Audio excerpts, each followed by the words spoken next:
What is your, I can't believe this is happening, moment?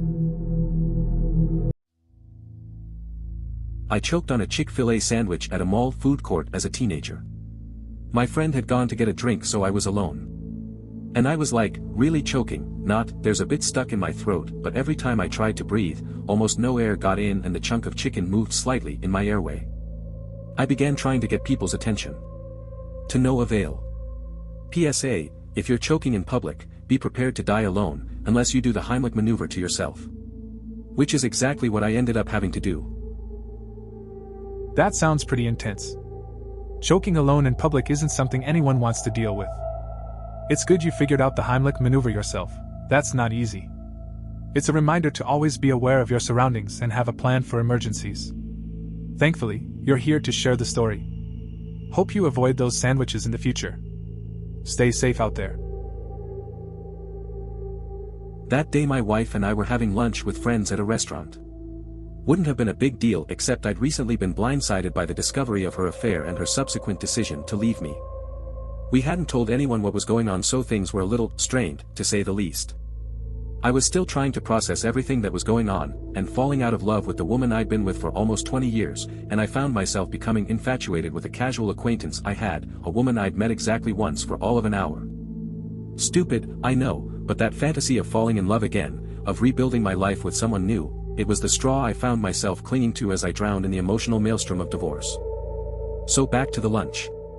Everyone is chatting away, my wife and I doing our best to ignore the 800-pound gorilla that has its arms cozily wrapped around us, when who should walk in, but infatuation woman. Turns out she was friends with one of the other people at the table and, oh, you should join us. Are you sure? Is there room? Well, okay, I'd love to. Which is how I ended up having lunch with my soon-to-be ex-wife and my soon-to-be future wife. /follow-up edit, this was 5 years ago. Future wife and I tied the knot in late 2017. Still together, no gorillas, /. That's quite a tense situation to find yourself in. Having to deal with both your soon-to-be ex and someone you feel a connection with must have been complicated. It's interesting how life can lead us to unexpected encounters, especially during tough times. Glad to hear it worked out well for you in the end. Finding a way through all that must have taken some resilience. I am not an attractive human being. I'll open with that. I'm at Starbucks prepping my cup of coffee. For a venti I tend to splash some half and half and do 3 raw sugars. A woman standing next to me says with a smile, take some coffee with your sugar. I politely chuckle and hold up a packet of the raw sugar I'm using. My wife don't keep this at our home, so I tend to indulge in the good stuff when I find it. She makes, what I can only image, is her bedroom eyes, at me, reaches for my arm and says, maybe you need to start looking outside of your house for the good stuff. I laughed loud and I laughed hard, because as far I could tell, this stranger was serious. I laughed all the way out the door and never looked back. Edit, I got Reddit silver, I didn't know that was a thing. Thank you. Edit, and the gold as well, thank you.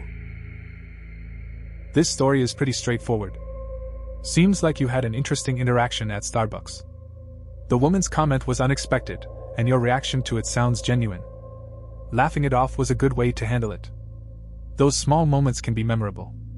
Getting Reddit silver and gold is nice too, though it seems like a separate thing from your coffee encounter. The time I got punched by a wild mountain gorilla. Backstory, I was in Uganda, where they sell $500 permits where you can hike into the forest with guides and then spend an hour with the gorillas. If that sounds steep, I believe it's even more now, and is kept high so the locals have incentive to protect over poach the gorillas. One of the gorillas in the troop we were going to visit had the name, Punchy, in the local language because he enjoyed the teenage male game enjoyed by many species of, I hit you, you hit me back. So upon seeing us he ran towards our group, knocked over one girl, and came to me and hit my gut. Luckily it was a play punch to see if I was interested, and the guards dragging me away to make sure he wouldn't think I was hurt more. But yeah, wild moment for sure. That sounds wild. Getting punched by a gorilla is not something most people can say they've experienced. It's interesting that they have a name for him like that. I guess it's a good thing it was just a playful hit, and not anything serious. It must have been a memorable moment, even if it was a bit intense at the time. Seems like you got a story to tell. The phone call I got, as I was leaving work, telling me I needed to get to the hospital ASAP because the results of my bone marrow biopsy the day before indicate I had leukemia. Literally everything stopped. The doctor kept talking, but I heard nothing he said. Edit, I rewatched that Breaking Bad episode when Walt gets the news. It's definitely like that. January 15, 19 Edit, I had my day plus 100 bone marrow biopsy on December 31st and got the results today. Everything is looking good.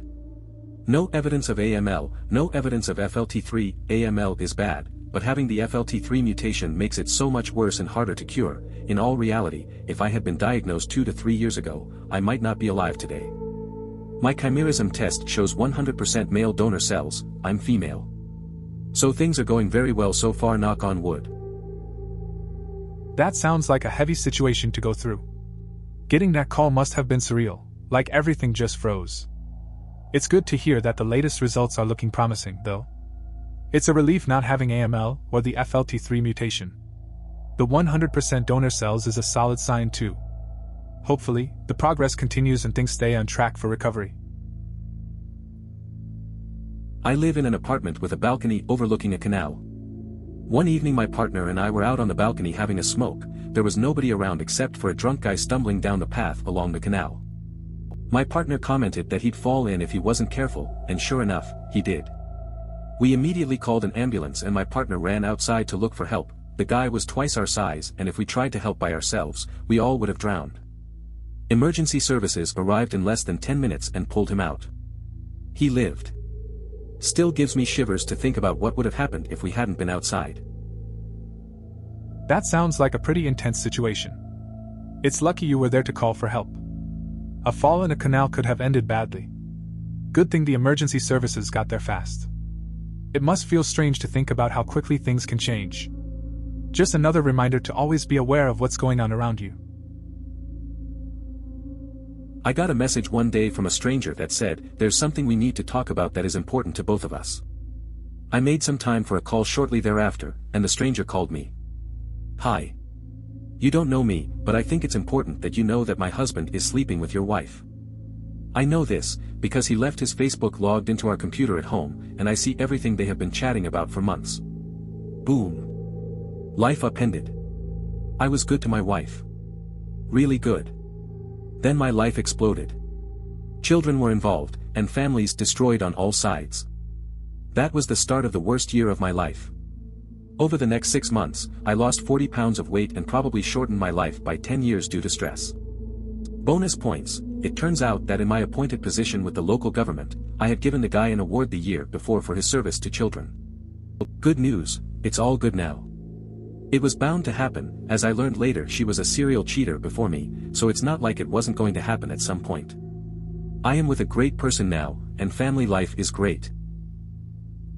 It's a rough situation. Finding out like that can turn everything upside down. The weight loss and stress must have been tough to handle. It's wild how you gave the guy an award too. But it's good to hear you've moved on and found someone better. Life has a way of working itself out eventually. Glad to know things are good now. I was swimming at a lake last summer. My sister has 7 kids, so I was helping her keep an eye on them. A little boy was bouncing up and down beside me. I thought the kids next to him were with him. Then I realized they swam away and he was by himself. But he wasn't play jumping. He was trying to stay above water. After 4 seconds of him going under and seeing that he actually wasn't tall enough to be in the 4-foot water, I reached over and grabbed him. Kid almost drowned. Turns out he was about 3 years old. He puked up a bunch of water all over me and I held that stranger's kid in a hug so tight. The parents were 20 feet away with their backs turned. It took me a good 10 minutes to find them after standing there in the lake screaming for them and asking random people if that was their kid. Could not stop shaking with the realization this kid could have died and I just saved him. I had to leave after that and haven't been back to that lake since. People, watch your kids please. Tons of kids die every year. Takes 1 minute of distraction. Edit. So I should mention the lake was Keystone State Park. They have no lifeguards on duty except for the holidays. Swim at your own risk. It was only June and from what I heard later, kids drown there all the time. The parents were grateful, but I think they were extremely embarrassed. As they should have been. This sounds pretty intense. It's wild how quickly things can go wrong, especially with kids around water. Good thing you were there. Parents really need to pay attention to their kids, especially in places like that. It's concerning to hear about drownings happening frequently. It must have been a tough experience for you, too. Hopefully, it serves as a reminder for everyone to be more vigilant. My first dance with my wife at our wedding. We are 30 and have been married for 2 years, but we have been friends since we were 13. I always had a crush on her. In school I was more focused on soccer, which led to many universities offering scholarships. I was also preoccupied with a severely abusive home situation. Things never really worked out. After high school she went to college. I joined the army. Fast forward a bunch of years. I messaged her on my birthday because she was in France celebrating her master's degree. We hit it off and have been together since that message. All these memories and this timeline flashed in my head during our first dance.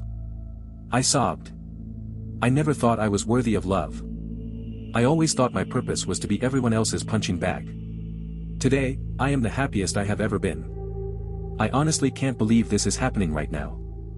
Edit, thank you to everyone for the kind words.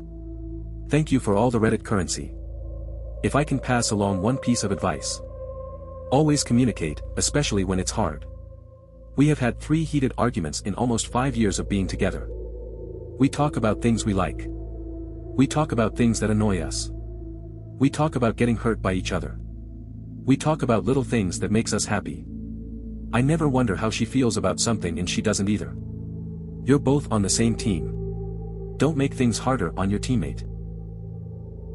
That's a pretty heartfelt moment. It sounds like you went through a lot to get to that dance. The journey really shaped your relationship. It's nice to see how communication has strengthened your bond. Being able to share feelings, even the tough ones, seems crucial. It's cool that you could reflect on everything during such an important moment.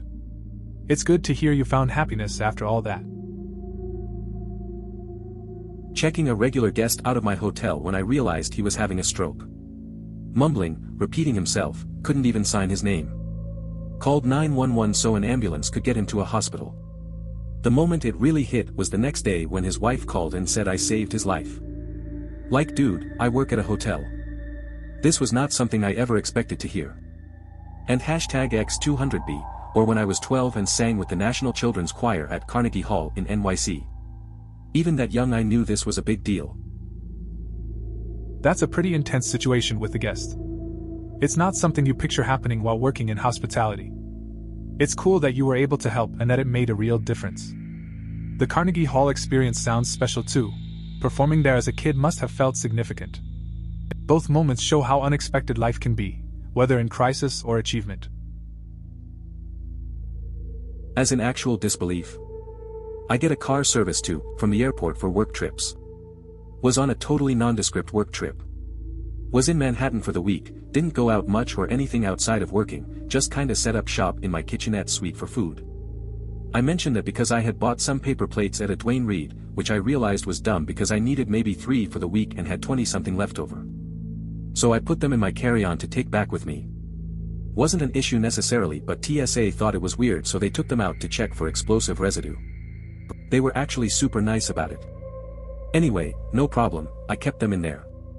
I mention all of this only because I'm heading down the escalator toward baggage claim at my home airport, see my driver with my name on his tablet, etc.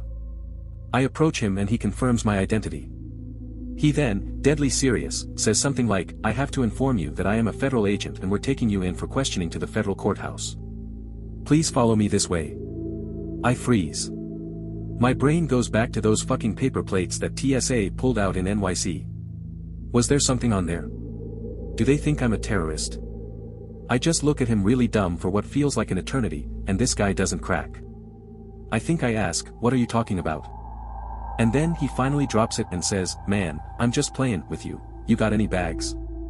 TLDR thought I was being taken in by the feds for unknowingly carrying Dwayne Reed paper plate bombs.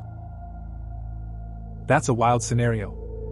You go about your business, and then out of nowhere, someone claims to be a federal agent. The paper plates really got you thinking, huh? It must have been a long moment of panic. Good thing it was just a joke. At least it'll be one of those stories you can laugh about later. All in all, just another day at the airport. When my lawyer called me to tell me I won custody of my 3 kids, then an hour later my ex calls looking for her child support check and I got to tell her I won edit, just woke up and noticed my notifications blown up over this comment, to answer a couple questions. No, I did not ask for child support, I didn't want to jinx my good luck and she wasn't working anyway, so the cost of going for it didn't justify. This was in 1998, in Virginia. I live in South Florida, so I went up and brought them down. The main help and my biggest supporter was my girlfriend at the time. She has been the superstar in all this. She was willing to help me raise them. Of course I married her and we had 1 kid together over the years, together 23 years, married for 20, the other 3 are grown and moved out already.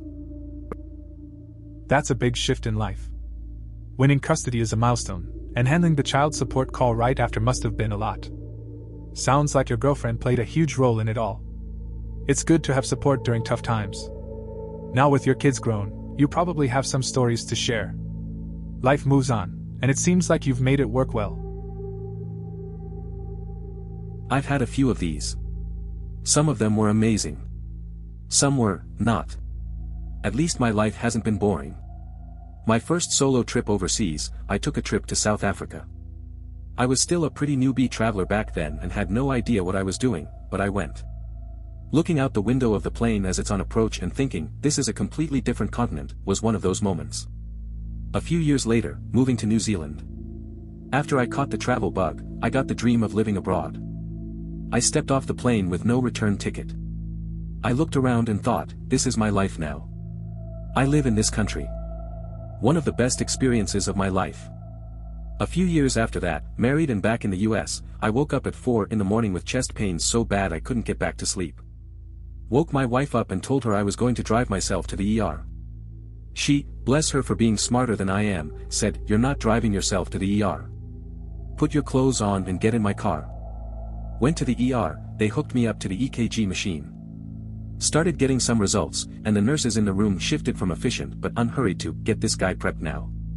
A doctor walked in and said, "Sir, the EKG says you are currently having a heart attack." It didn't really sink in for me until I saw my wife's face. I remember thinking, wow, she looks really upset right now. Wait. What did he say exactly?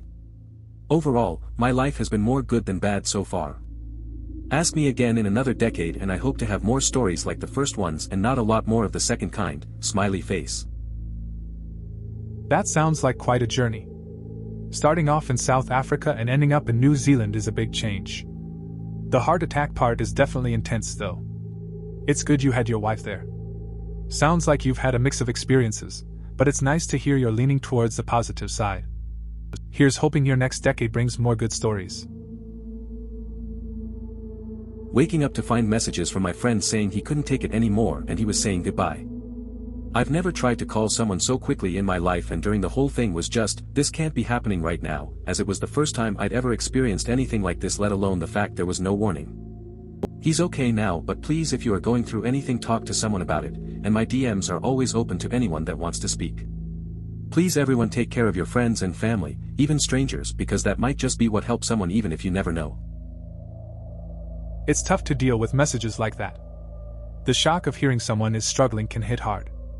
It's good to know your friend is okay now. Reaching out and talking is important. It can be a lifeline for someone. Just being there for others, even casually, can make a difference. Everyone has struggles, and sometimes just listening helps a lot. Take care of your connections, they're important. I was completely exhausted having worked 32 hours, I sat down in a diner to eat. I get my fisherman's platter and this little guy in a booth across from me starts choking on a chicken finger. I get up, start doing airway clearing as I send my EMT for my equipment in the ambulance. I had 1 shrimp and 2 scallops. This poor kid is going gray, I can't get the obstructing piece of chicken out. Finally my McGill forceps and airway kit arrive and I manage to get some out, but most fell into the lung right bronch. The local volunteers arrive with no paramedic, so now I'm stuck going with them. I go to the hospital and basically kiss my dinner goodbye on the way out the door. My EMT stays behind to clean up and gather our crap. I take the ride in and thankfully the boy was fine, but I was ready to pass out from lack of food. I do my paperwork and my EMT shows up. She says we have to go back to the diner. I walk in figuring they want me to pay my bill, and I couldn't believe they made me a huge surf and turf dinner. No charge. The owner ended up being a great friend for years till his passing. I couldn't believe though that kid started choking right as my meal came. What timing? My EMT said I looked like someone kicked my dog as we walked out and my plate got further and further away. That sounds like quite a day. You went from a nice meal to a real emergency. It's good to hear the kid was okay. Sometimes everything seems to happen at once, like your dinner showing up right before you had to help. The diner owner making it up to you with a free meal was a nice touch. It's funny how many unexpected things can happen in a short time.